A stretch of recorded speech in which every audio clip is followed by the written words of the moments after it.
welcome back to Unit 3, looking at camera. We're now into Lesson 2 and looking at specific ways that newsrooms around the world are using augmented reality to tell incredible stories. So the New York Times have made big investments in the augmented reality space, and they recently did the Mars Eyesight rover experience, which you could actually grab through Instagram, and it allowed you to see the rover robot that's placed on Mars and its perspectives on that red planet. And it was just a really interesting way of getting into that story, because most of the footage that we've seen has been through the perspective of the rover, some of the first images of Mars, and that's been really interesting.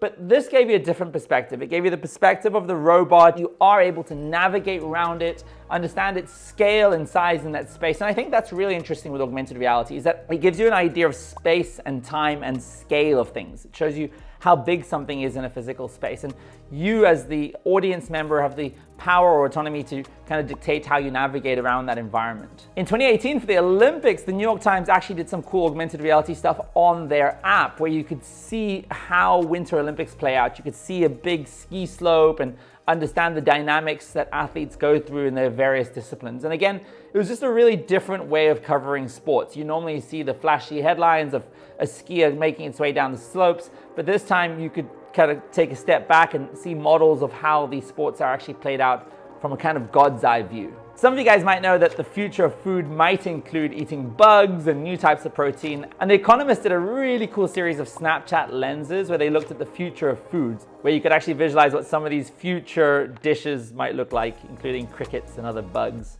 I'm a fan of it. I actually tried eating bugs recently.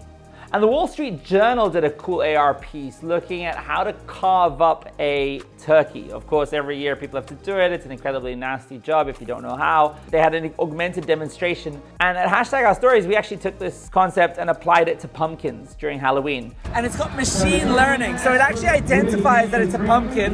And then if you click on the screen, it gives you a series of instructions on how to scoop out the insides, cut the eyes out, cut the mouth out. I think one of the coolest players in the augmented reality space right now is also USA Today. They've done a lot of stuff around COVID-19 and trying to visualize social distancing and how far people should be apart so they don't spread the virus. They've also done some really cool gamified AR experiences where you can look at various social practices and the repercussions that has on the spread of the virus. So that's taking a very serious topic like COVID-19 and helping to educate the public about it in a very engaging way using augmented reality lenses. So I'd love to hear about any AR projects that you're familiar with or that you've tried out, or even ideas of things that you'd like to build. Maybe we can collaborate and do something together. Let me know.